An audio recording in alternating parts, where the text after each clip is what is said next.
You should ask if you are audible. Should be audible.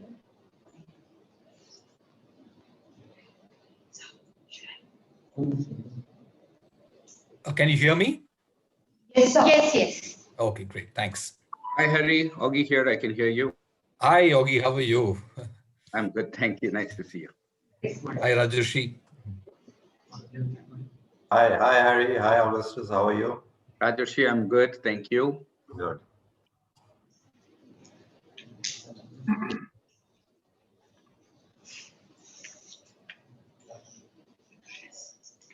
Good to see you, Hari and Augustus. Good afternoon. Dr. Ajit, good afternoon. Good afternoon, Dr. Padmaja. Good afternoon, everyone. I request all the participants to please mute themselves. You can use the chat box for your questions or to post any of your viewpoints. I, Professor Meega, extend a very warm welcome to everyone for this panel discussion on leadership in times of crisis hosted by Ramayana Institute of Management. Let's begin today's session with Ramayana Anthem.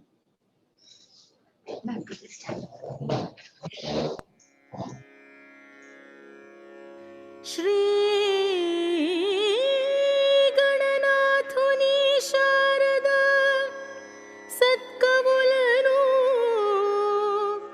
सहज योगी मुनुलन सुरुलन देव ब्राह्मण धन्युनी सकलांतर्यामी हरिणी चाल भजिन्तुम् ज्ञानं विज्ञानं च भक्तिसहितम्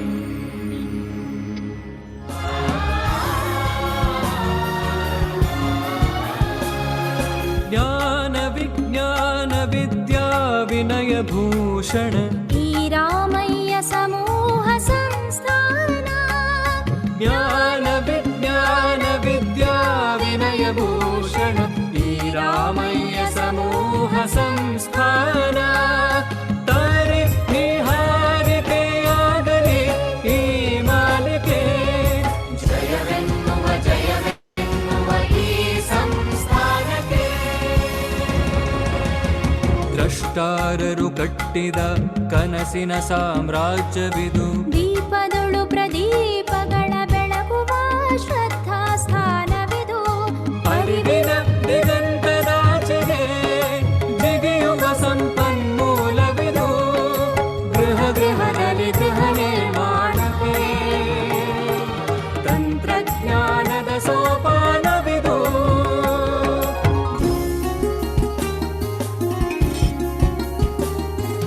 ಮಿತಿಯಿಲ್ಲದ ಅಮಿತ ಜ್ಞಾನಕ್ಕೆ ಸಾಧನ ಕ್ಷೇತ್ರವಿದು ಪ್ರತಿಭೆಯ ಸಾಧನೆ ಮಾಡಲು ಸ್ಫೂರ್ತಿಯ ಕೇಂದ್ರವಿದು ಅಜ್ಞಾನದ ಕತ್ತಲೆ ನೀಗುವ ಸುಜ್ಞಾನದ ಸೂರ್ಯನ ರಶ್ಮಿದು ಜಗದೋದ್ಧಾರದ ಹೊಂಗನಸನು ಹೊತ್ತಿದ ಅರಿವಿನ ತಾಣವಿದು ಅರಿವಿನ ಹಣತೆಯು ಬೆಳಕನ್ನು ಚೆಲ್ಲಿದೆ ಅಸಂಖ್ಯಾತ ಕಿರಣಗಳು ಎಲ್ಲೆಡೆ ಹೊರಹೊಮ್ಮಿವೆ ಜಯವೆನ್ನುವ ಈ ಸಂಸ್ಥಾನಕ್ಕೆ Thank you, everyone. In what has been an incredibly difficult year for many businesses, leaders, and managers have truly been put to test during this pandemic. Leaders have been trying to manage the effect of social and economic disruption by inspiring their team members and keeping them motivated. In these extraordinary times, leaders have stood up by empowering and providing timely interventions to cope with the changing environment. This panel discussion aims to bring together leaders and experts across sectors who will share their experiences and enable participants to assimilate your required leadership skills. Now, I request Dr. Manasa Nagakrishnan, Director, Academic, Research and Administration, Ramaya Institute of Management, to address the virtual audience.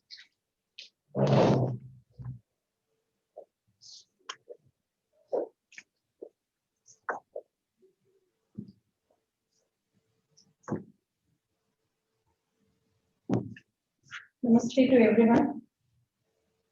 I welcome you all the participants today who are here, and the speakers, Mr. T. N. Hari, Mr. Augustus, Mr. Rajoshi, and Dr. Ajit Kumar, and the moderator, Dr. V. Padmaja, to this panel discussion on leadership in crisis.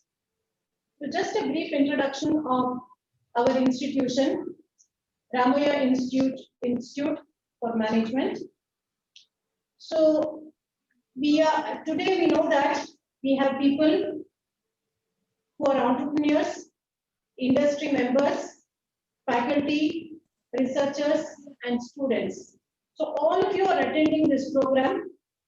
At Ramaya Institute of Management, we have something for each of the stakeholder groups. So if you are from the industry, Ramaya Institute of Management runs a number of industry-related programs. We are, in the coming year, planning to host a certification program of 11 months for executives, basically giving inputs relating to management, a hands-on experience, and an experiential program for all the industry members. So we have various programs like industry mentoring, and then we have internships wherein our students can participate in the industry. We have a very good placement record of almost 98% consecutively for the last 10 to 12 years. And entrepreneurs, we have an incubation cell wherein we groom, we handhold, and we take them to the next level, the budding entrepreneurs. So there is a very good facility which has been created here, which will support the entrepreneurs. With respect to faculty and researchers, Ramaya Institute of Management is a hub for research. So we have more than 50% of the faculty who are doctorates and who are also guides for various researchers. And we also have a university, Ramaya University of Applied Sciences, and most of our faculty are guides in Ramaya University of Applied Sciences. So students have a wonderful opportunity to meet the best of the minds in our institution, and I feel it proud to express these things with you all. So when we talk about leadership in crisis, basically leadership is making a positive difference in the life of people. It is the circle of influence that as an individual one can spread to others. So be it whomso you are, whether you have power or a position, despite all this, you can spread positivity, you can spread the kind of change that you are expecting in the world. So when you say a crisis time period, so it means that it puts some kind of a pressure on us. A crisis puts a kind of pressure in which most of us are in a situation of fear or psychologically disturbed. So in this situation, a person who is a leader on a continuum, he cannot start from 0 to some 2, 3, 4, 5, some positive point, but he has to start from his starting point itself would be on the negative side of the left-hand side of the continuum. So a leader in this situation has a much bigger role compared to that of leader in the normal course of time. Because in the normal course, you have at least the psyche of all the fellow men at a certain point, which may be sometimes plus or it may be at the zero level. But whereas in a crisis, you have to take a big leap from a negative to a positive situation. So I'm sure that today we have people who have experienced this, especially India has gone through, or the entire world has gone through a serious crisis in terms of the pandemic. So even the education institutions are not spared, and we had to gear up to the challenges. We had to overcome fears of students, overcome the fear of faculty, and all those who are stakeholders of an institution. So from a negative point, we have to come to zero. From zero, we have to take a leap to the next level. So this is a very challenging moment, and I'm sure the speakers of today's program have all experienced this and will be enlightening all of us with respect to what it takes to be a leader, especially in times of crisis.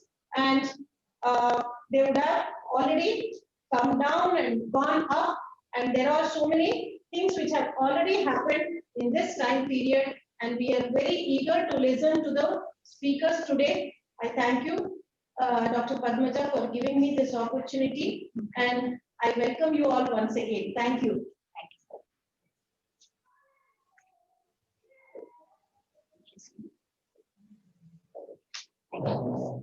Thank you, ma'am. I now call upon Professor Yashaswini Murthy to introduce the distinguished panelists for the discussion.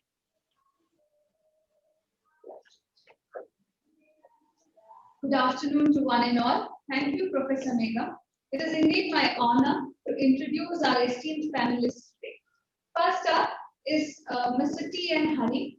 Mr. T.N. Hari wears different hats: author, angel investor, advisor to VCs, CHR of Big Basket, among others.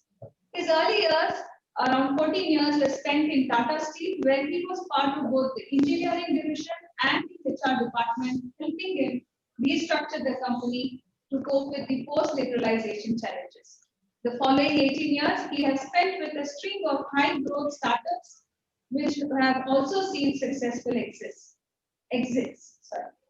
In the last 5 years, Mr. T.N. Hari has been an advisor, a sounding board to numerous young entrepreneurs and startups. He straddles the entire startup ecosystem. He is a mentor at accelerators like Techstars, Silicon Road, India Accelerator, and Yuma. He is an advisor to Acro Ventures and Fundamentum, which is set up by Nandan Nilekani and Sanjeev Agarwal.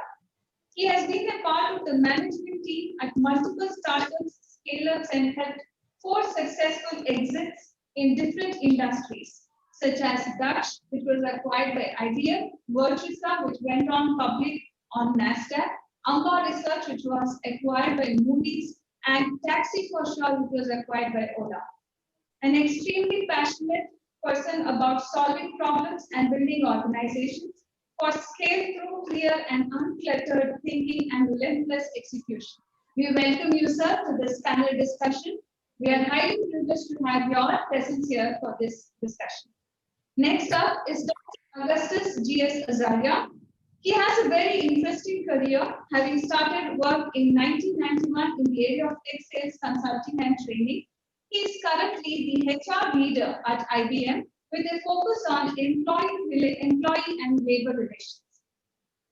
Having joined IBM in 1999, he is credited with setting up the employer brand that supported IBM's growth in India.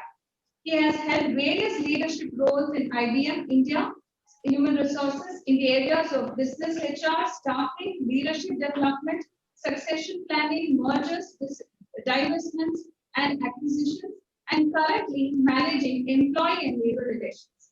He is a futurist and is working on innovative projects in human resources in the area of business management, the future of work, where he expounds the concept of universality of talent. We welcome you, sir. Thank you for joining us for this panel discussion. We have another esteemed panelist, Mr. Rajeshri Ganguly, who is currently with Alchem Laboratories Limited, Mumbai, as President and Global HR Head since 2017. Alchem is a US $1.2 billion pharmaceutical company having its presence in India, US, and several countries across the world. Overall, he brings with him about 26 years of experience in the field of human resource function, handling a variety of transformational roles both in India and abroad. Prior to Alchem, he was with Dr. Reddy's Laboratories for 13 years, and before that, he has had stint with BPCL and Usha Martin. He is a certified management trainer from IMA. By education, he is a science honors graduate and an alumnus of Xavier Institute of Social Service, Ranchi, where he was the gold medalist of his batch. We welcome you, sir. Thank you for joining us to this session. Next, we have Dr. Ajit Kumar. He is currently working with Skyline University College as Associate Professor and Dean School of Business. He has done his PhD in the area of human resource management. He has undergone a course in cross-cultural management and problem solving from Nanyang Technological University, Singapore. His research areas are leadership, HR flexibility, business ethics, and diversity management. He has conducted many executive programs in the areas of leadership, conflict, and negotiation to employees of corporates like Gulf Air, Wipro, among others. He has had more than 22 years of teaching experience in reputed business schools like ICFI Symbiosis Institute of Business Management in India. He also worked as a faculty member in Bahrain Training Institute in the Kingdom of Bahrain for over a year.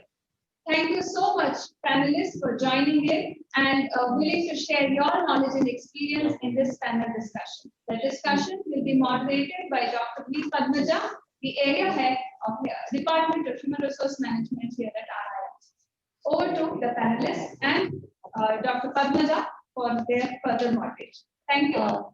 Thank you, Dr. Manasa, our director. Thank you, Professor Megha. Thank you, Yashaswini. And welcome all to this virtual panel discussion on leadership in times of crisis.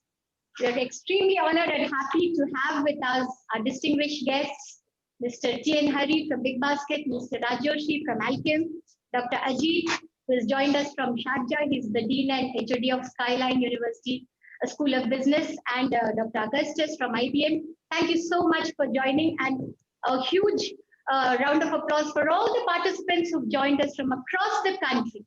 Well, without much ado, I'll have a quick introduction to this panel discussion. Well, the roles and responsibilities of business leaders have changed tremendously over the last, I won't say few weeks, but a few months, beginning from the month of February or March, and be it in terms of innovation, growth, managing employees who've been working from home. It's been a roller coaster ride for all the leaders across various sectors. So this panel discussion aims to bring together the leaders. We've made an effort to bring together leaders from different sectors who would share their thoughts and insights on their issues and challenges which they've been facing. So each speaker will get about 8 minutes to talk in the first round. Then we have a 5 minutes quick question answer from the points shared by the speakers in this round.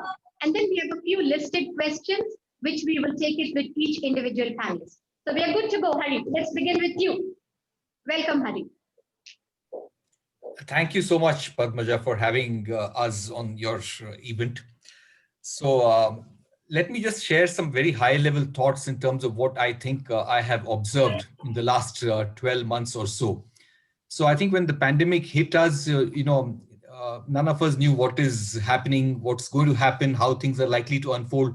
I think the world has seen a lot of crises, but most of them have been of a financial nature, whether it was, the dot-com bust in 2000 or 2008 credit crisis. But this is the first medical crisis in some ways that we have seen.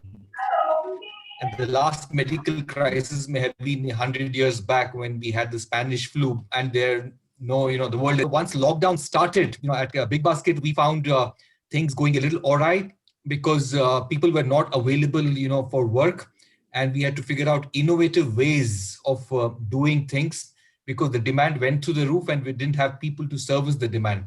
So one thing we quickly realized was that every crisis is also an opportunity for innovation. I think if you go back to history, you will find tremendous examples, a large number of examples to show that a lot of innovation that the world has seen has been in times of crisis. So if you go back 500 years into 1453, when the Ottoman Turks took, by Constantinople, and in the process began blocking all the land routes between Europe and Asia, there was a search, that actually triggered a search for alternate sea routes to Asia from Europe. And in the process, you had Columbus discovering the New World. You had Magellan sailing around the world. You had Vasco da Gama, coming around the Cape of Good Hope, finding India.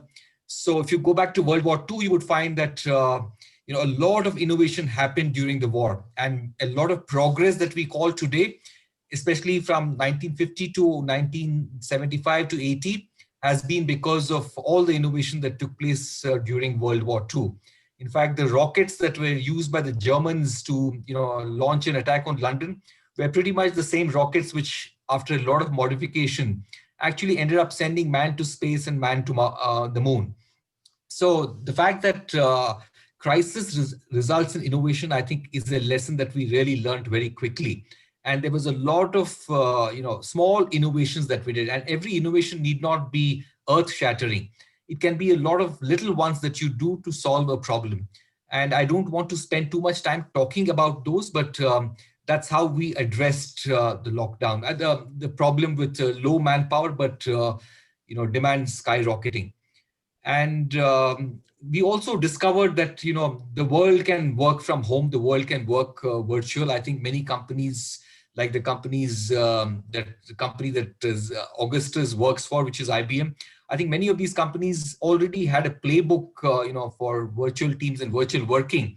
But most other companies, which were Indian companies, which were all co-located under one roof, they were not used to it. I think they also have begun to get used to it. All their fears, or many of their fears, were proven to be misplaced.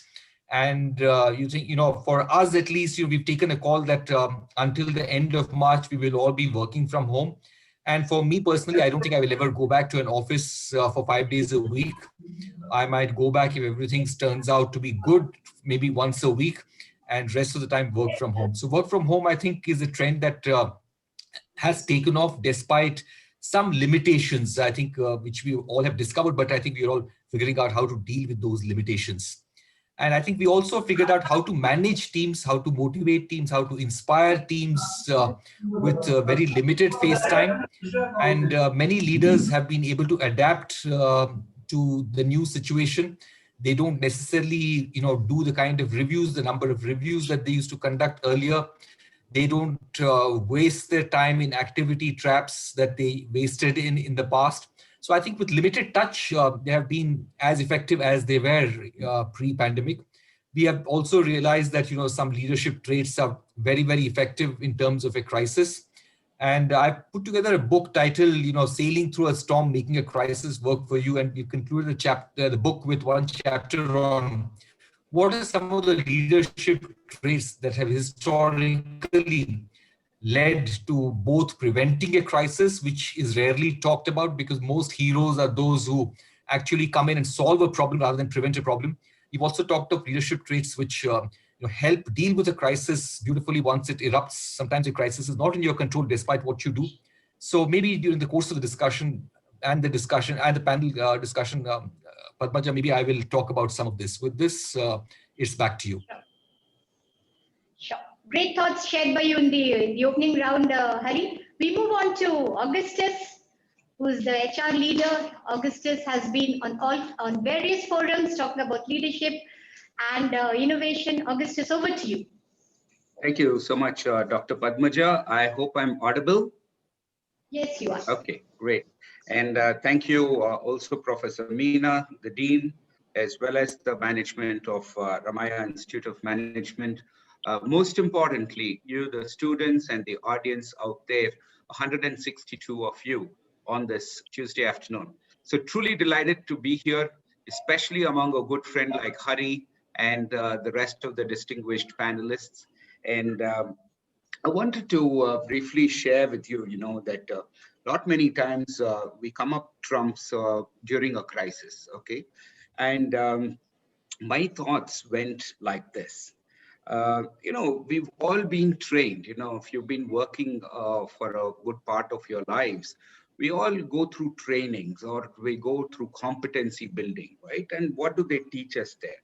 They teach us how to be adaptable, risk taking, innovation, okay, people management, resilience, and so on and so forth. So it's trying to equip us with all this. But what happened end of March of 2020 was that these competencies and skills that we had received were being put to the test. And that is what it is about being prepared for the perfect storm. And I think we all were prepared for the perfect storm because we had the right level of competencies. But how are we riding the storm? We were riding the storm in our own boats. It was one storm, but many boats, all right? And therefore, we were trying to use our own skills, be it about adaptability or risk-taking and things like that. And as we were riding the storm, we started getting resilient, okay? We were starting to also adapt to the various changes in weather conditions and various such things. We were also trying to be frugal in terms of what we have, whether it is rations or money, resources. So frugality was also there. And then while we were riding the storm and as it is raging outside, a new category of employee has emerged. And I call that category of employee the storm rider, okay? Now, who is the storm rider? The storm rider is typically a lot of those people whom Hari also called out as heroes, all right? Those folks who ensured that the workforce was completely empowered to work from home. Those people who had what I call empathy for people and therefore fulfilled a duty of care, ensuring that those who were working remote or who could not work remote or who were stranded somewhere, they were empathetic to them. They were sensitive in their management style to ensure that these people were provided things. Like, let's say there were a lot of young people who work in my organization who live in apartments, share apartments and paying guest accommodations. And there you don't have the right furniture, right? Even a desk or a chair. And therefore people needed a headphone, people needed a chair, people needed needed some things like that, okay, for them to be productive. And therefore, the leader who has to drive these things to drive productivity needs to first be empathetic. And once he or she is empathetic, then they say, this is my duty of care to my employee. Let me go and ensure that I equip them with the right level of not just skills, but infrastructure. So find the money, find the funding, and make sure that happens. So end of the day, business continues to grow. The employee is happy with where he is. And we live in something called hope because there is always fair weather in the future. So the management by crisis is one of resilience that we understand. How do you respond to a distributed workforce? Okay. And therefore, how do you as a leader become more dynamic? Okay. And all those things about organizations, objectives, vision, values, all should be reflected in what you do. Okay. You say your organization has a purpose. Now is the time to go and show the world what the purpose is. What we call walking the talk. All right. So therefore, for the leader or the manager during this crisis, it was just not one challenge that came across, but multiple challenges. One was the people challenge. The other one was the business challenge. So if I don't have a business that is running, how am I going to take care of my people? How am I going to take care of their salaries going forward? So for a HR leader or a corporate leader, they were wearing multiple hats. They were riding the storm. While it was raging, they also had to dynamically shift from here to there to ensure that things worked well.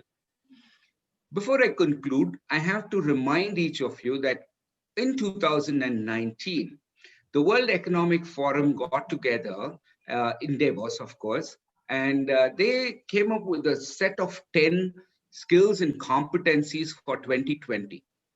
And coincidentally, I know that they didn't have a crystal ball that the pandemic was going to happen. But do you know what they came up with in terms of the competencies? They came up with complex problem solving, number one. Number two, critical thinking. Number three, creativity and innovation. Number four, people management. Number five, coordinating with others. Now, even if you take these top five, these were the top things that we had to ensure that we accomplished, that we put into practice, and we put into motion. For example, I'll give you complex problem solving. What happens? You have so much of data coming in because of this pandemic.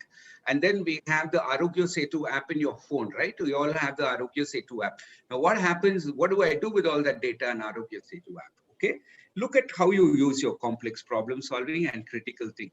So when I'm going to start production in my organization, I would have to be looking at who's coming from a containment zone or a red zone, or who from his or her family has an infection, or who is at risk, who is having comorbidities, for example, before I bring that workforce. Now, which means that all the data that I have out there in this app, I have to slice it and dice it, apply my critical thinking, and say only these people can come whom I will see as green. Okay, this is just one example of how you can put problem solving and critical thinking into focus. And similarly, with creativity, innovation, people management, sensitivity, and all that I will take up later if you have questions to me. So with that, thank you very much. Well, thanks, Augustus, for sharing your thoughts in the inaugural first round. We move on to a very distinguished speaker and a great leader from the pharma sector. We have Mr. Rajoshi Ganguly. He's been on various forums speaking on leadership aspects and other areas related to the current pandemic scenario. Raja, over to you, and I'm sure you will share your thoughts and ideas about people management and handling your workforce. Over to you, Raja. Okay, thank you, and good afternoon to one and all. I'm very much thankful to Ramaya Institute of Management, and thanks to Dr. Manasa and Dr. Padmaja for inviting us. And I think it was a great start to hear from Hari and Augustus. In fact, they have already spoken most of the things that probably when we would have intended to speak. I'm mindful of the fact that I'm speaking to a management gurus who are sitting there on the table there. They are the professors of management. I'm sure you have been far more kind of, abreast with the leadership theories and all, and more so leadership in crisis and the students out there. But I'll try to put my kind of, few thoughts in terms of what I have seen over the last 10 months. Of course, crisis has come in different ways even earlier. But I think this is a very unprecedented crisis, as we all know, and it doesn't need elaboration further. For example, in our kind of industry, I mean, we never had a break even for a single day. I mean, we never had the luxury to work from home. People were always out there making sure that, the medicines are manufactured and it reaches patients, not only in our country, across the world. Because let us be clear that medicines are not just for COVID, but there are thousands of other diseases. So when I think of the topic leadership in times of crisis, and I was trying to pen down today a little while ago that what I'm going to speak, and so I thought, let me kind of from my own experience and how I saw people, and leadership in crisis. I'm not talking just of leaders who are sitting in the boardroom or in the management committee. I consider people at all levels are leaders of their respective units or groups, because those are the people who make a difference to people's life in different ways. So, over the last 10 months or 11 months, I have been keenly observing a lot of people, both in my company as well as others, how they have handled crisis in terms of what they have gone through and how they have kind of beautifully executed and delivered results. Because finally we can talk, a whole lot of stories, or we can speak in forums, but finally a leader's job is to execute and get the work done. So I was trying to put, if I were to describe a leader, and that would be my talk for the next 5 minutes, what are the qualities or competencies, as we all know in the jargon of human resource? What would be those, qualities or competencies that I would have seen in the leaders? And some of them have already been spoken, but I would like to summarize in my own way. The first thing that I saw was a leader in times of crisis like this was very clear. They had the clarity of purpose. When you are leading a team of thousands, hundreds, or even 10, in times of crisis as a leader, whether you are the shop floor manager or the area manager out there who is distributing medicines, or the depot manager who is ensuring that goods are shipped on time, are you a person who is able to kind of provide clarity to the team or the people around you? And I'm sure it is applicable to all industry and all sorts of jobs.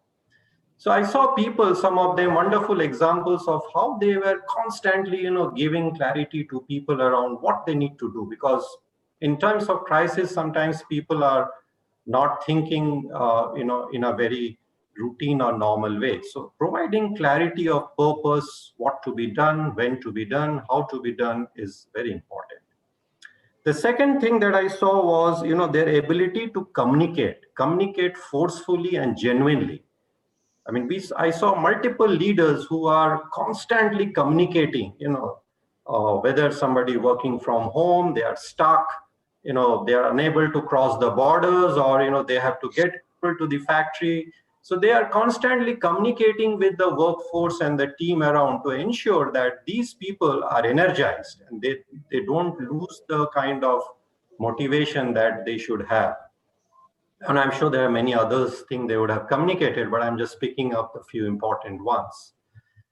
The third thing that I saw was the ability to connect. A leadership in times of crisis is someone who is able to connect with each one, whether you are running a ship or you are in the battlefield or you are running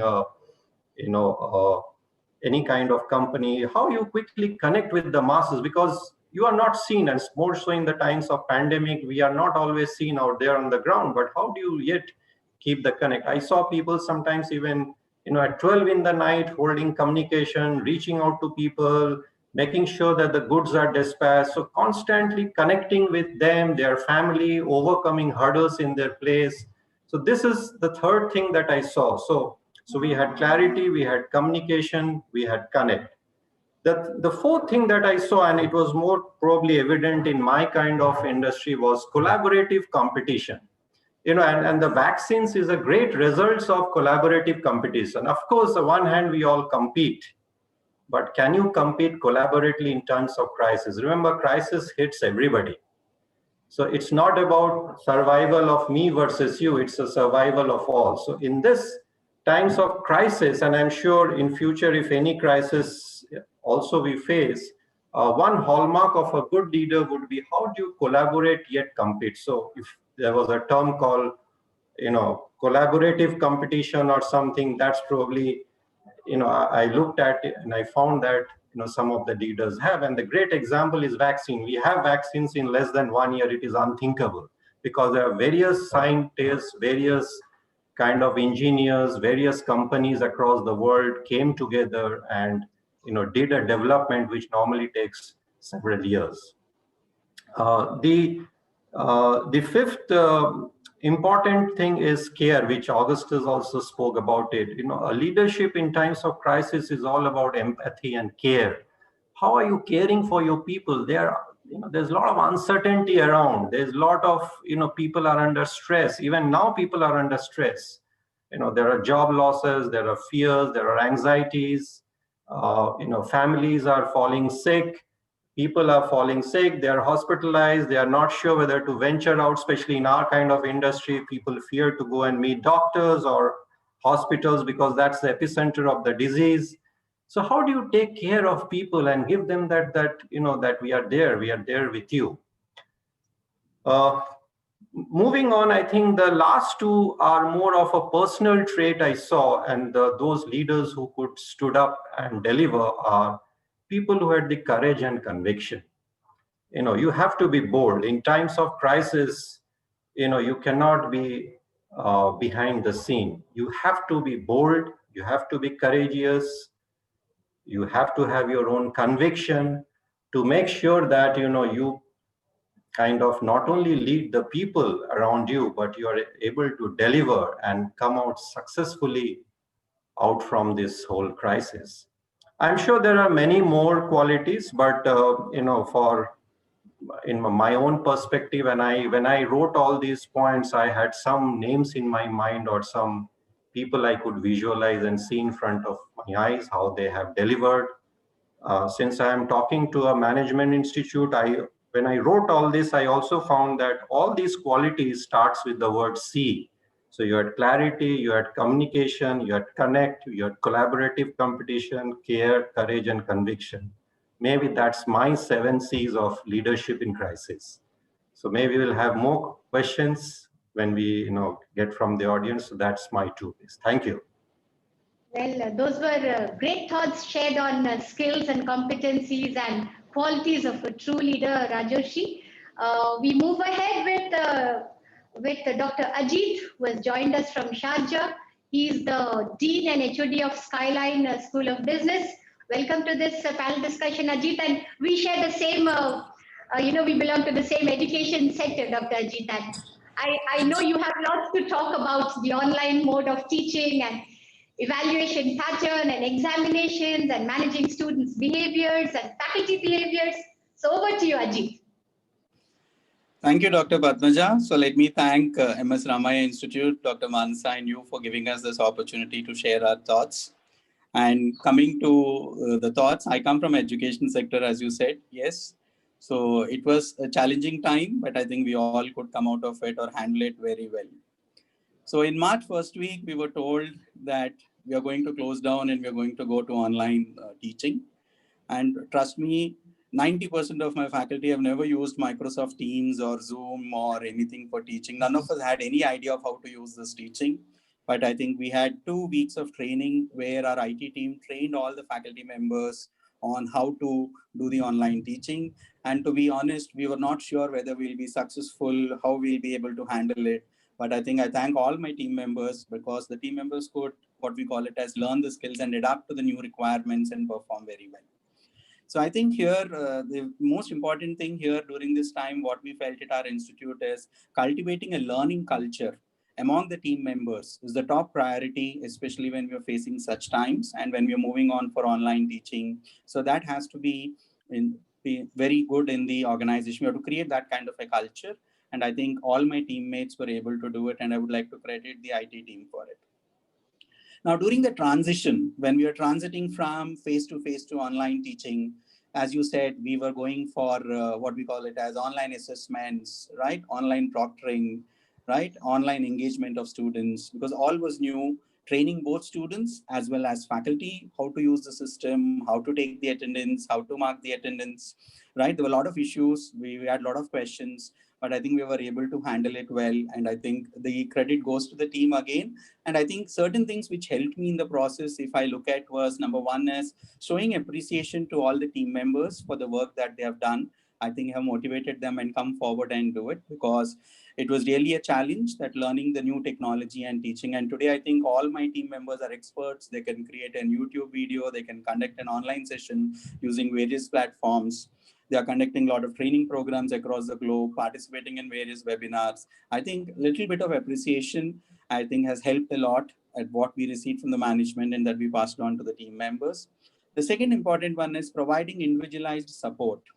Even as a dean, I had to help a couple of faculty members how to connect to internet or how to do it. Even I had to learn certain technical jargons, right? Find out how to handle such things and doing it. So creating that two-way communication and support to people also helped us to do it.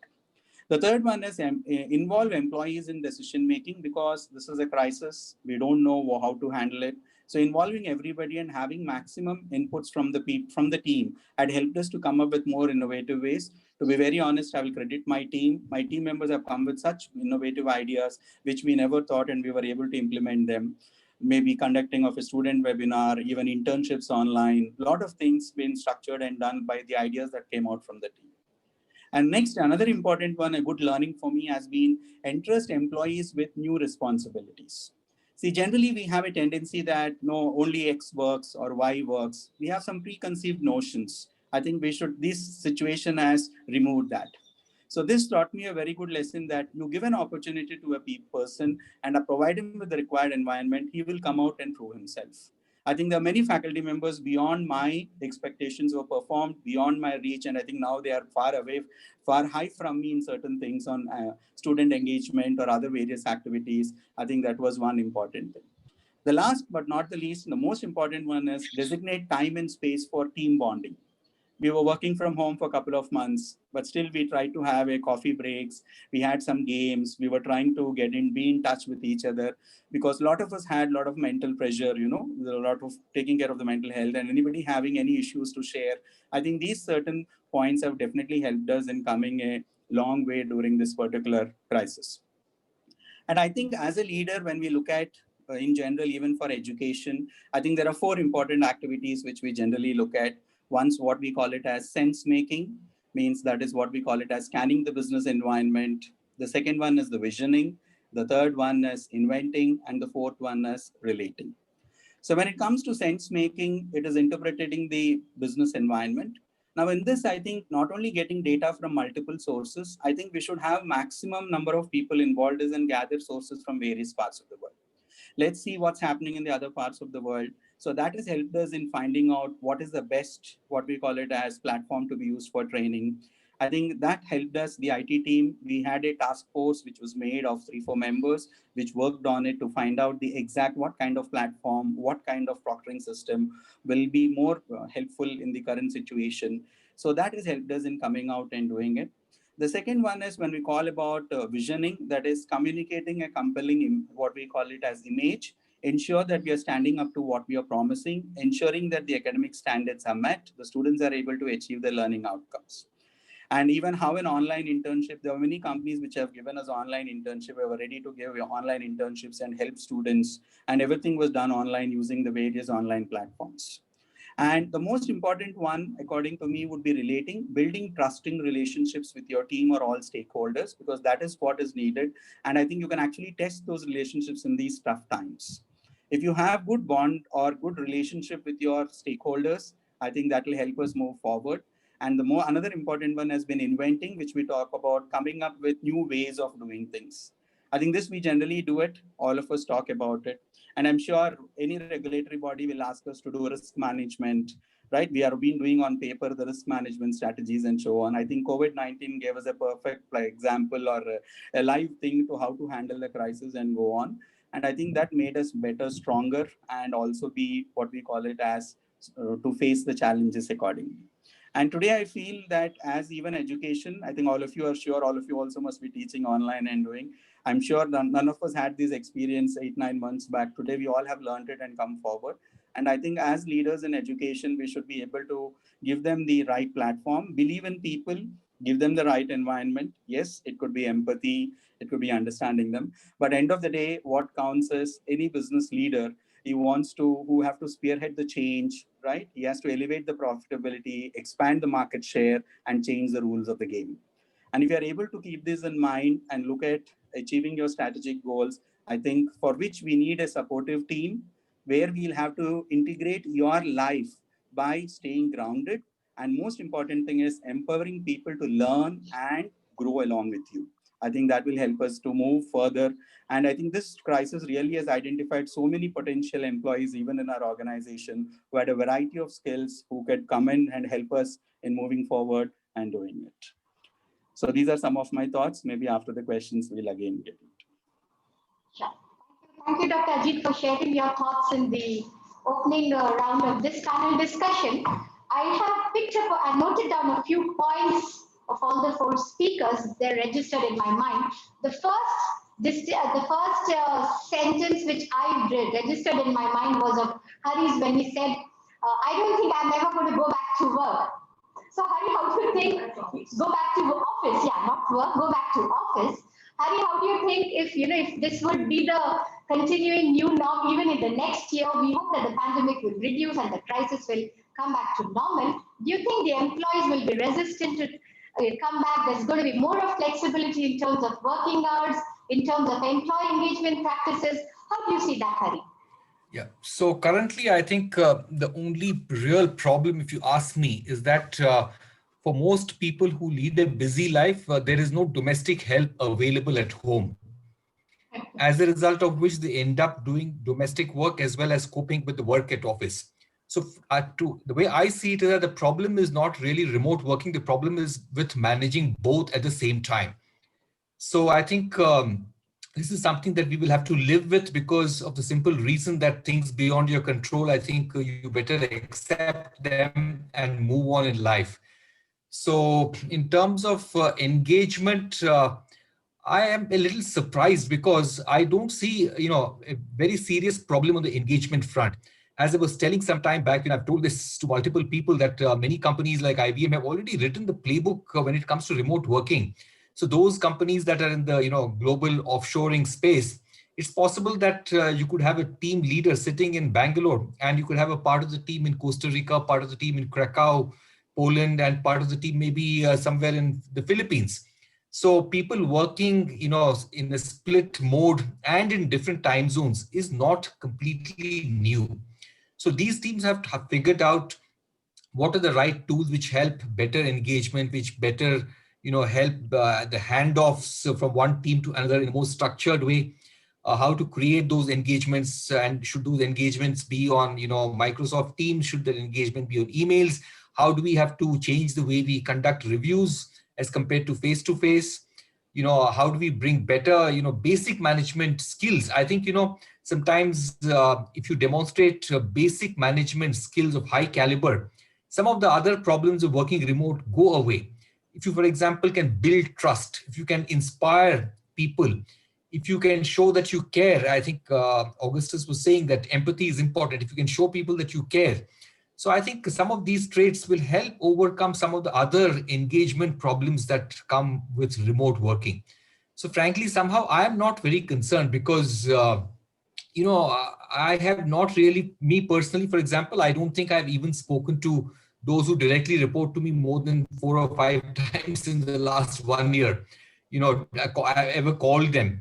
We've had some fun, Zoom sessions. We wanted to know what is happening in our lives, but in terms of work, I think it's always been managing by exception. I think you quickly learn that people don't need to be managed so much. All of us managers overvalue our contribution to work, and we think that our teams can't do without us. That's not true at all. I think a lot of teams can perform better without our regular interference, I would say. So I think we are all of us learning to manage better. In fact, I think it is teaching us a lot of new leadership skills. It is helping us become more refined in the way we manage people. One other topic that keeps coming up from time to time, that's a topic I'm trying to learn a little bit. I'm not an expert, which is about mental health. So there's a lot of discussion about how the pandemic has been impacting mental health. So I think the pandemic, I would start by saying, try and change the things that are in your control. And try and, those things that are not in your control, accept them as they are.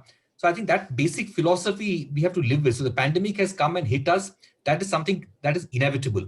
So how do we approach our life is something that's largely in our control. So for example, if someone feels that, I'm having to do domestic work, I'm having to do office work, and people call me at random times, they call me during lunchtime, they call me at night, there is no, difference between work as well as home, and both are getting mixed up, I think it's up to you to figure out how to create the separation. It's up to you to communicate to your colleagues and to your manager that these are my, times allocated for work. These are times which are my personal space, and I'm very busy in my personal space, so don't call me. So it's up to an individual to be able to communicate that a little better. Leaders can also help other people in their teams, structure their lives a little better.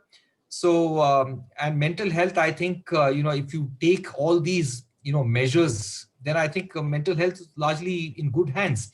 And mental health, to my mind, is less to do with pandemic and more to do with a mismatch between the kind of company that you work for and the personality that you are.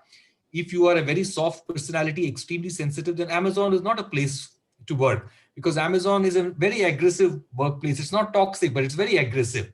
And they justify it by saying that, we are trying to change the world. And to change the world, you need to be able to break some eggs along the way. And if you are not willing to be, of that type, if you're extra sensitive, then you shouldn't be working there. So to my mind, mental health is largely dependent upon the kind of match between the company that you work for and yourself, your personality, and the kind of boss that you're working for. I really haven't found the pandemic, impacting it in a big way. Obviously, in some small ways, it will impact, but that's inevitable. We have all been cut off from one another. There is no FaceTime. We don't get to talk to one another. There is no social contact. It's not that we are not going to office. We're not even meeting people within our community. We're not even stepping out of home, many of us. So besides our family, direct family, we don't even get to hug anybody, talk to anybody, so I think that's an important component of life, which is conversation. So conversation in many ways has been cut out of life. And in some ways, conversation, without conversation, in all of us find some emptiness. So how you fill that emptiness is also up to you. So you can fill that emptiness with all negative thoughts, or you can figure out, what, this pandemic will last for one more year, for 1 year. Let me figure out some things I can do now, which I can't do even when things come back to normal. There's so many things that you can do because of the pandemic that you can't do once it goes away. Identify those things and find happiness in life. So I think engagement, to my mind, is not such a big thing. That's my conclusion. I think let them engage more with their family and friends. It's giving them an opportunity to be with their loved and near ones, right? Great.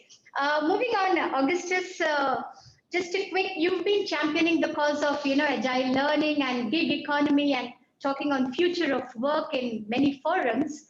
Where do you see the concept of leadership when we talk of the future of work and, when it comes to agile learning and so much of HR digital transformation is taking place, digitalization? How do you see the role of leadership with so much of impact of automation here? Thank you. That is quite a few questions in one sentence. Okay, let me do justice to that. Where do I see leadership? Okay, in all these things. See, the first thing here, while Hari was also speaking, is now let's assume that we have all these things coming to us, right? We have the gig workforce, we have the platform workers, and then we have labor law changes that is happening around us. Then we have a new house guest, which is the office that's come into the home. So should I make room for the office? Should I integrate it? So there are various things that are happening. Change has never been as much as we are seeing now. Okay, and therefore with that change comes, risk. Okay, or what you call it is leadership in times of crisis. Let's say I have a bottle of lemon water here, and I'm going to drop it. Now, when I drop this bottle, what happens? Okay, it falls down with a crash. Now, along with it falling down with a crash, it alerts a lot of people in my household. Okay, they're all going to come running into this room to see what happened. And then once they saw what happened, one will come with maybe a broom and a tray. Somebody else will come with a water. Somebody else will come with a first aid to ask what happened to me. Things like that. So different people will react differently. Now, these reactions, how did those reactions happen? Those reactions happened because a particular incident happened. And when that incident happens, it triggers certain things which are very much within ourselves. You see, these competencies or skills or talents or concerns are very much within ourselves, and you need something, to kindle it, to kick it in the pants, so to say, and bring it out. So if you asked me, I'm not going to sit here and talk glowingly about what all you need to do in leadership. I would say go back to the basics. How do you react and respond to a particular situation? Okay, go and do exactly that. Change, You have to be adaptable. You have to be resilient. You have to be risk-taking. You have to have empathy. You have to have all those kind of things. And believe you me, I believe in creation. God created us with a lot of these things. You know, he threw in a lot of these things within ourselves. And somewhere down the line, those things have gotten blunted. So you need a situation or an incident. So to conclude, I will say you need a scenario. You need a scenario. If you don't have that scenario, create that scenario in your organization. Create that scarcity, create that shortage, or create that opportunity where people can go and equip themselves as well as explore what is there within themselves. All right. And it is not about, you know, having all those 10 competencies. No. For some people, certain things could be dominant and certain things could be under the cover. So it's important that you quickly identify those dominant things in a person and use that. End of the day, it all boils down to managing resources effectively, because we're all required to be productive. And that's what leaders and managers did during the pandemic. They focused on people, they focused on productivity. But one thing that I don't approve of also, I have to say, is how do you measure productivity? Some of them used crawlers, some of them used keystrokes to understand which site a person is going, or how many keystrokes is happening, or how many breaks a person is saying or taking, and telling them, look, always be under the camera. Now that is not the right level of management. Okay, you've got to have trust in your people, in your employee. Now, if you don't have it, you've got to build trust as a value, as a culture in your organization. So these are all those things that I believe, Dr. Padmaja, make for a good leadership. Use the resources that are either gig or platform for you to be productive. Thank you. Thank you, Augustus. Moving on to Rajoshi. Would you like to discuss something extraordinary which you all have done in your organization to motivate employees, in terms of upskilling and reskilling? Would you like to share some experience which, other organizations could look up to or emulate, something interesting, with regard to upskilling and reskilling of the employees? I don't think we have done anything extraordinary, but I think what was needed, I mean, we are not an IT company for sure. So obviously, our level of, for average workmen or average people, the level, exposure to technology is slightly limited.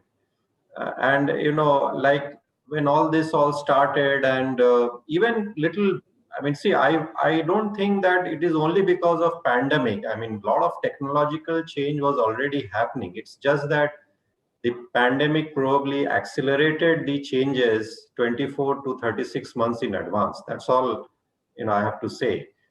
In terms of, enabling employees to kind of adopt technology and all, of course, like many other companies, we also kind of made sure that people get comfortable with technology wherever they had to use. For example, we have almost 17,000 employees, and out of which 10,000 employees are in sales, and the remaining are in manufacturing, R&D, etc. So for them, the life did not change much, because they had to come to factory, they had to go to R&D center, they had to go to the distribution center to supply medicines. But for the salespeople, the life changed dramatically, because we had probably for the last 50, 60 years a model wherein you go to the doctor, you enter the doctor's cabin or chamber, you speak to the doctor, you show a leaflet or a tab, and you kind of promote your brand. But suddenly we found that the doctors were not entertaining us, and neither we were very keen to go to the doctors because of the fear of pandemic, because that's where the chances of infection is more. So that's where we try to make sure that how do you still communicate with the doctors innovatively. So that's where a lot of skill building happened for our field force. So they quickly adopted technology. Thankfully, we had tabs. In fact, all our 10,000 people, they are provided with tabs even before the pandemic. So I think that helped us immensely during this. So we could disseminate information fairly quickly and connect, because for us, the primary level of customers are the doctors. We don't directly deal with the patients. So I think establishing that, digital connection with the doctor became far easy. Only thing we had to quickly train people how to do it, even not sitting face to face in front of a doctor. So some of this bit of training we did. We also equip doctors, and in fact, in the last 4 months, we have launched something, a digital platform, which is, one of the, I won't say all companies have it, but we have launched a concept called Connect to Clinic. It's called C2C, where we even facilitate doctors to kind of manage their patients remotely, so that, patients need not come to their clinic or hospital and get their diagnosis done. So we have enabled doctors with a platform we have created. So of course that needed training of the doctors, training of our field force to kind of enable all this to happen. Beyond that, there were normal other innovations or, implementation that all companies have done. I think today the entire joining, onboarding, everything has gone paperless. All induction programs, all training program, it's all remotely happening. Yet the outcome is probably as good as it was in the earlier days. So people are getting used to, they are learning new ways of doing things. We were a brick and mortar company, but I think the digitalization accelerated with this pandemic. That's how I think it happened. In fact, I must say, I must compliment our chairman. Our chairman, founder chairman, is 84 years old. He adopted to all, video conferencing, speaking to people through live webinar, attending meeting through Zoom, which was not the habit earlier. So when people saw that somebody, as senior as him and somebody as old as him could do it, so I think it was fairly easy and, inspiring for all others to quickly adopt. This is how we managed, and each day we are learning new.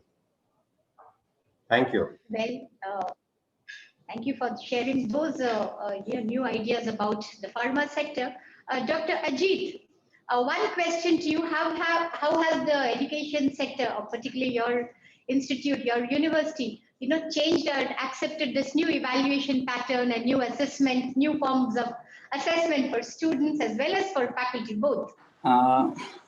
Coming to the major changes, I would say now, I think especially the mentoring, student service activities, I think all these activities now can be online. There's no need for a student to come on to campus and apply for a certificate, or he has to pay the fees. Those things can be done online.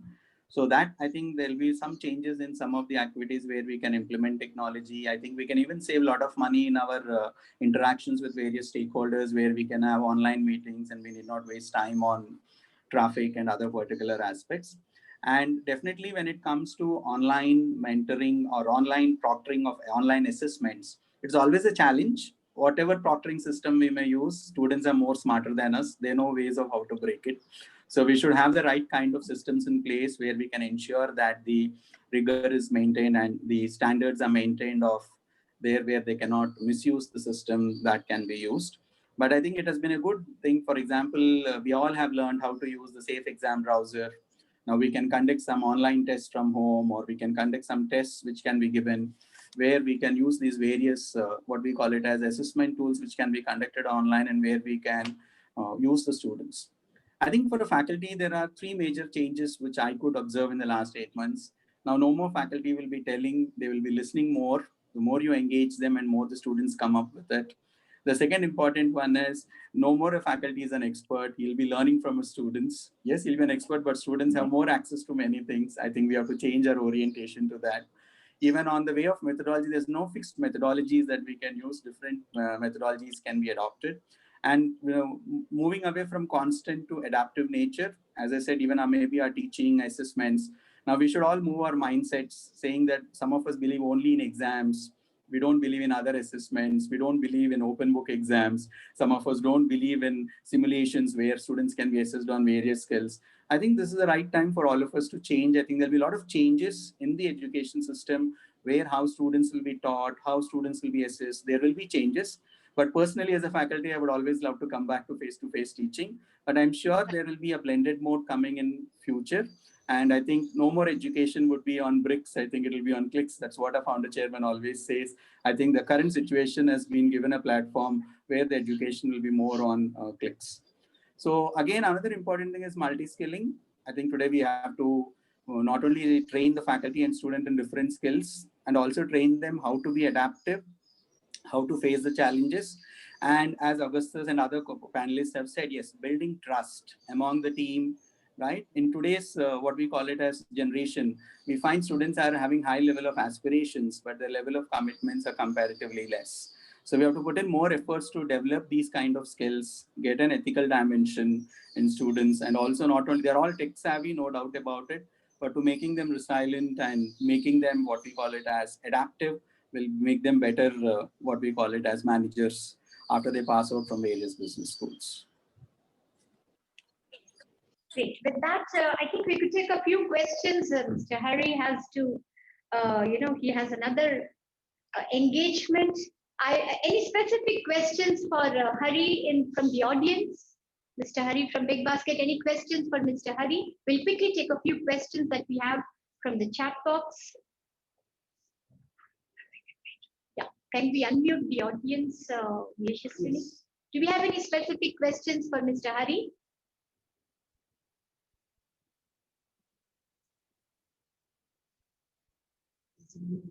Yeah. There's a message there. Yeah. Yes, I can see. Yeah, I've just seen Mr. Hari's message. Mr. Hari, I have a question which I had got yesterday from some of the registered participants. How do you see the challenges of the e-commerce industry, with so many competitors in the fierce competition? So how do you see the future of e-commerce industries, and specifically in terms to leadership? This was a question which had come up yesterday from one of the participants.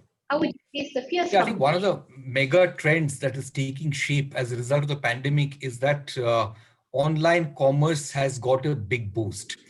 What might have taken 3-4 years, I think has happened instantly. The migration of some customers, from offline retail to online commerce has already happened. So I think the pandemic has accelerated a trend.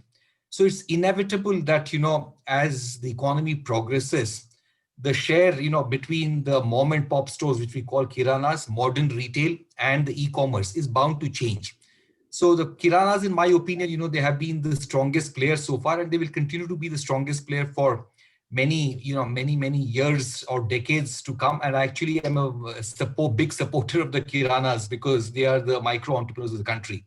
But as the grocery market, as the overall economy improves, I think you will see the online commerce companies, whether they are horizontals like Flipkart and Amazon, or verticals like Big Basket or Lenskart, I think they will also see a huge uptick. So in my opinion, I think in the online commerce space, if you execute well, there is a huge opportunity awaiting you. So that's the way I see it. And the pandemic has clearly accelerated this trend. Yes. Hari, we have 2 more quick questions from the audience. Yeah. One is from Mr. Harish. He wanted to know how has the logistics changed with the pandemic at Big Basket? There's another question from Harish. He says, we wanted to know, as leaders, what did we fail at? What did we miss, or what did we overlook at? So quick 2 questions for you, Hari. So I think in terms of logistics, nothing much has been directly impacted by the pandemic, but logistics is an area where there will always be continuous improvement, because logistics is always about aggregation and disaggregation of the supply chain at the right points. So we are constructing, for example, national warehouses, regional warehouses. Earlier we had warehouses that were located in every big metro in India, which fed both the metro as well as the adjacent cities, towns. But now we are constructing large national warehouses which will supply multiple regions.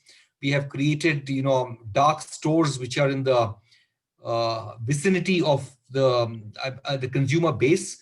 So the logistics model is constantly being rejigged, but that's got nothing to do with the pandemic. I think with the pandemic, the only little changes we made were that we made it more contactless. And this is not just Big Basket. I think every single home delivery company have tried to move their businesses to minimal contact. So that's what is happening. In terms of leadership, what did we fail? I could not understand whether the question is about the pandemic overall, or was it about anything more specific than that? I think it's mentioned question for all the leaders in the panel. Yeah, I think it's mentioned for all the leaders in the panel. But nevertheless, a quick response from you, Yeah, Hari. so Would you so I like think, to my own Yeah. view on this, which has taken shape, is that most crises in this world, historically and even today, are largely created as the result of, unbridled alpha male tendencies of greed, ambition, and, achievement orientation, winning at any cost. I think these have largely been, if you just examine any crisis, whether it's this pandemic or whether it is whether it's the war or whether it's economic crisis, it's these traits, alpha male traits of unbridled greed, ambition, which create. I think so. Going forward, it's very important, as for leadership, to figure out that a lot of these feminine, leadership traits of, warmth, collaboration, caring, they are extremely important, and it's important to blend those feminine traits with the masculine traits, because one without the other is not going to be very effective. Pure feminine traits without the masculine traits will not evoke a sense of confidence that something can be done, and strong male or masculine traits without the female traits, female leadership, feminine leadership traits, will result in these constant crises that we are all seeing, unnecessary aggression, which eventually results in, something breaking eventually. So I think a blend of these two leadership traits is what the world at large needs to prevent things like these.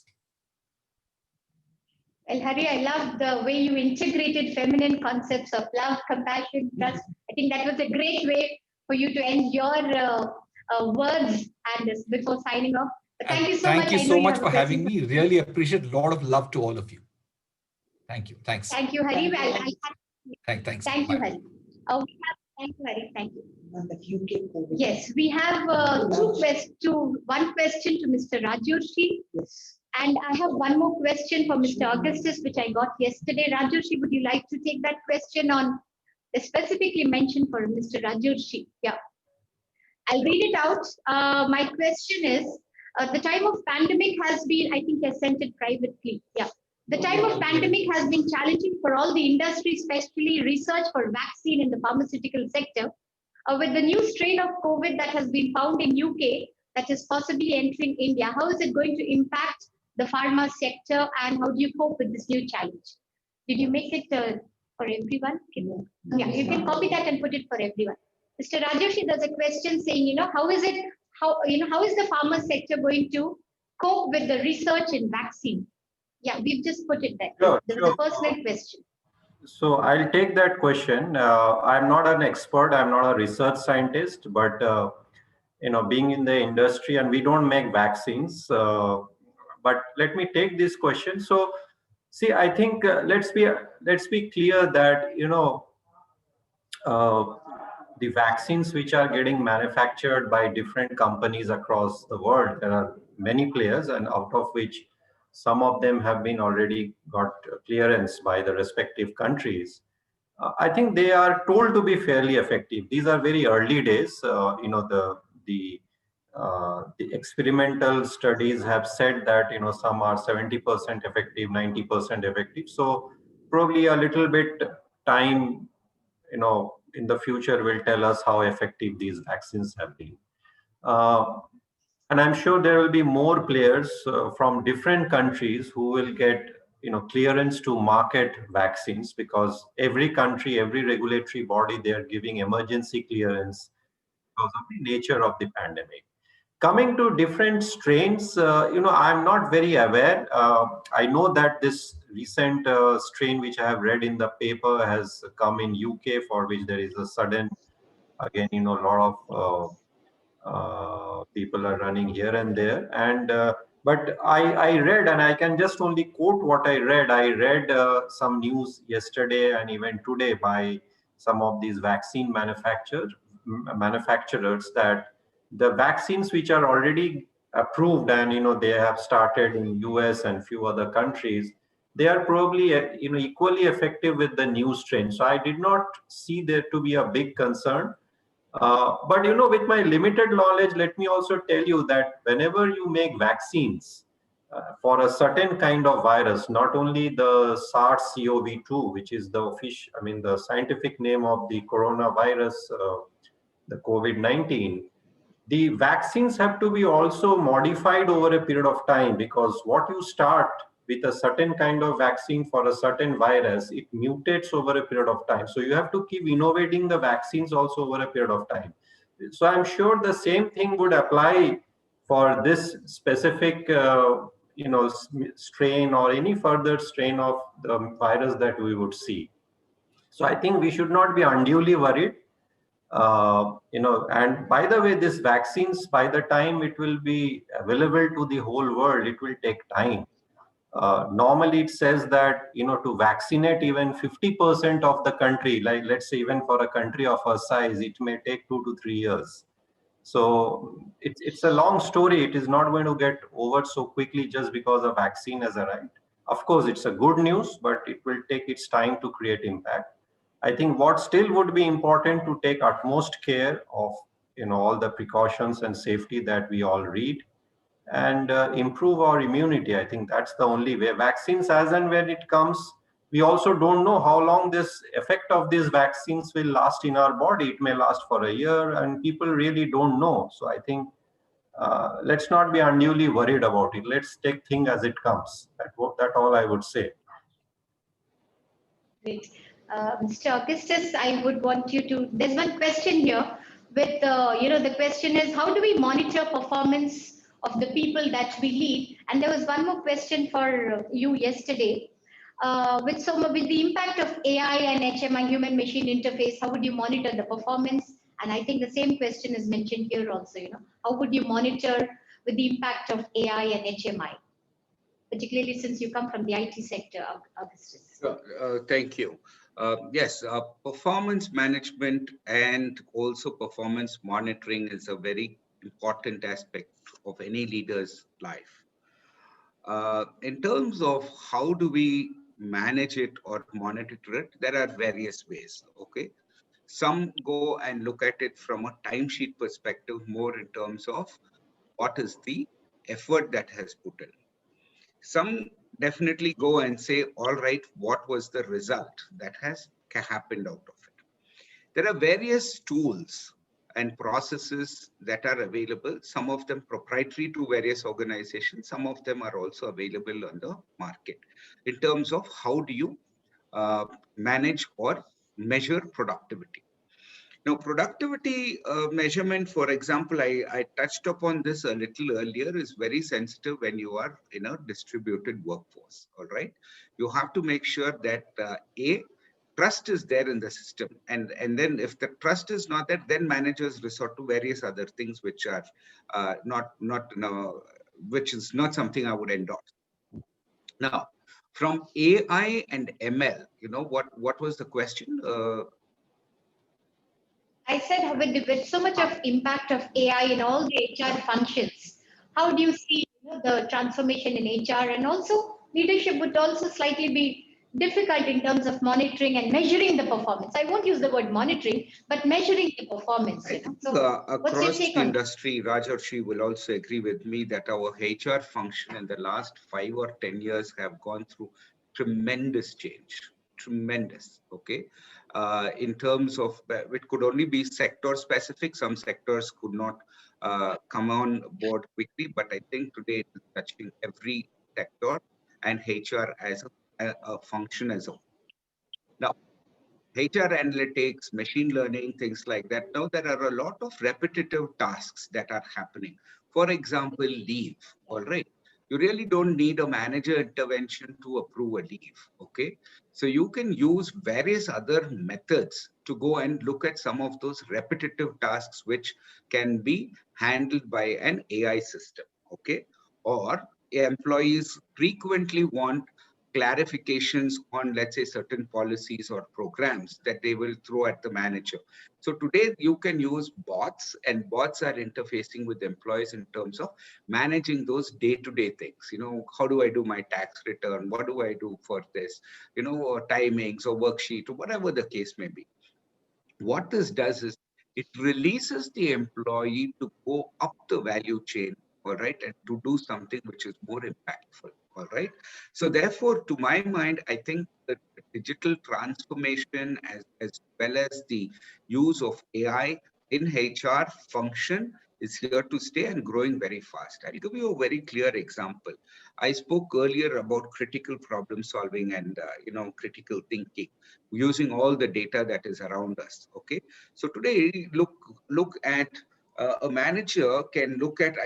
I talked to you about the Arogya Setu app and how you use the data. Similarly, you have something called sentiment analytics. Okay, so people go and post all kinds of things out there, right, on your Twitter or on your Facebook or on your Instagram and things like that.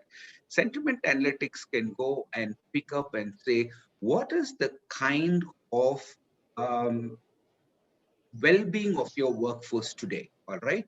Now, this could be physical well-being, this could be emotional well-being, based on which a manager can allocate the right kind of job. Let's say somebody has gone through a recent bereavement, and then you go and your sentiment analytics shows that a lot of people have been condoling this person's death. So you know very clearly that a person in your team, remote though he may be, is going through a bit of a difficult challenge. And therefore, how do you manage your workforce to ensure that they take off some load from that person, as well as you are able to provide some kind of support, whether it is through an employee assistance program or through any other means, okay? So end of the day, it is enhancing what we are doing today at any point in time, whether it is improving productivity or whether it is about performance management. Lastly, about performance management and measuring productivity is appreciation. Okay, one of the things that we do is we drive culture of appreciation. Appreciate your peers, your co-workers, as well as those within the ecosystem, because appreciation creates a very positive work environment, and therefore positive work environment drives productivity. So these are some of the things that we do. Thanks. Well, thank you, Augustus. So do we have any questions for Dr. Ajit? We have a lot of academicians who've logged in for this panel discussion. Any faculty member would like to particularly ask Dr. Ajit anything pertaining to, across the country, any questions, or in the Asian region, any questions related to academics? Is there any faculty who would like to take a question or ask a question for Dr. Ajit?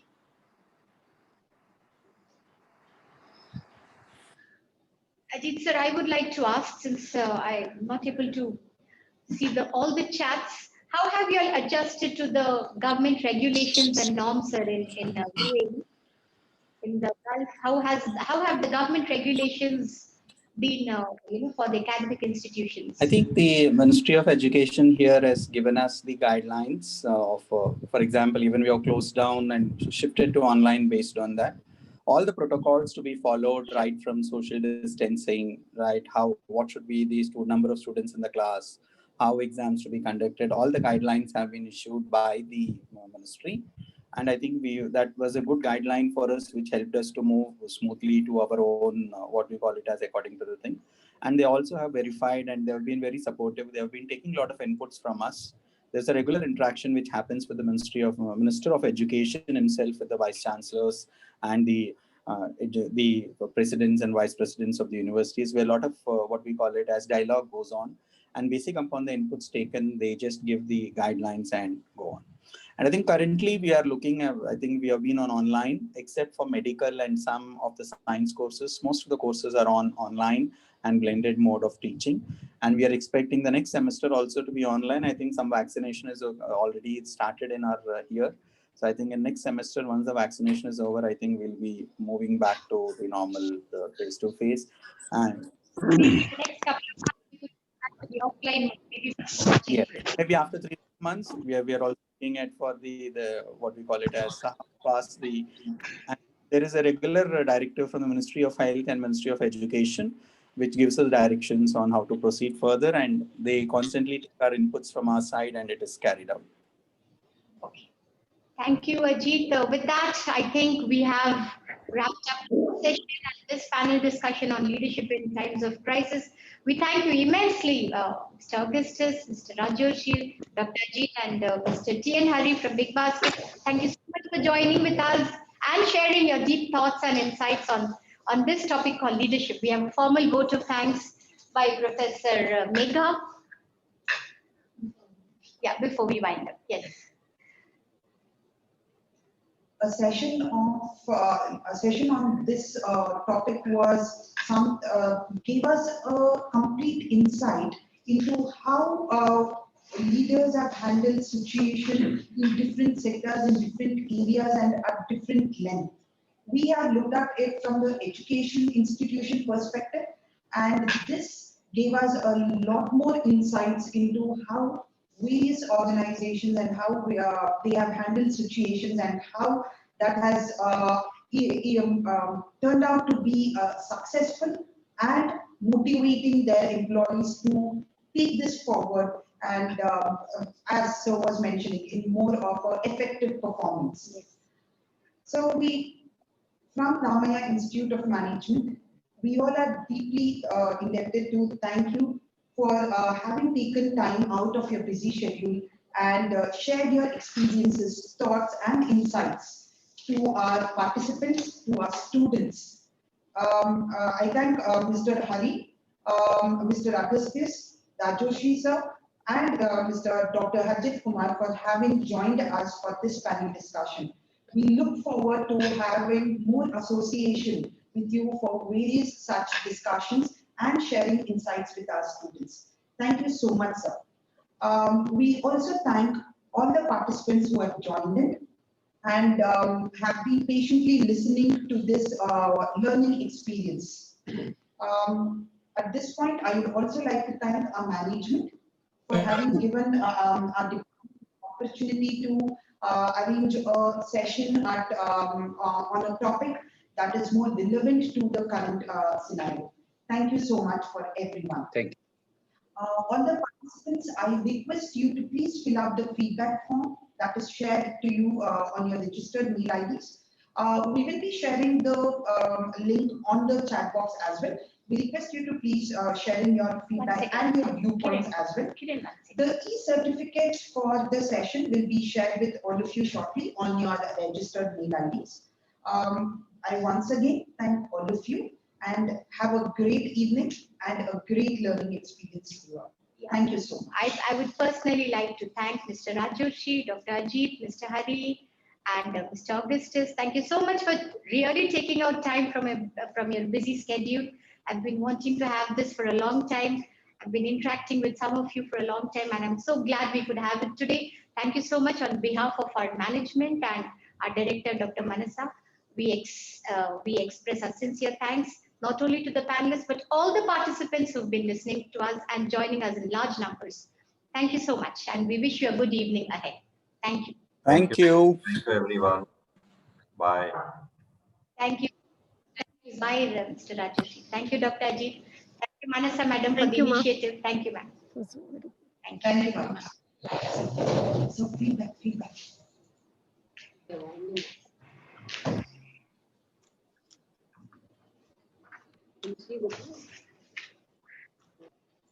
Done, huh?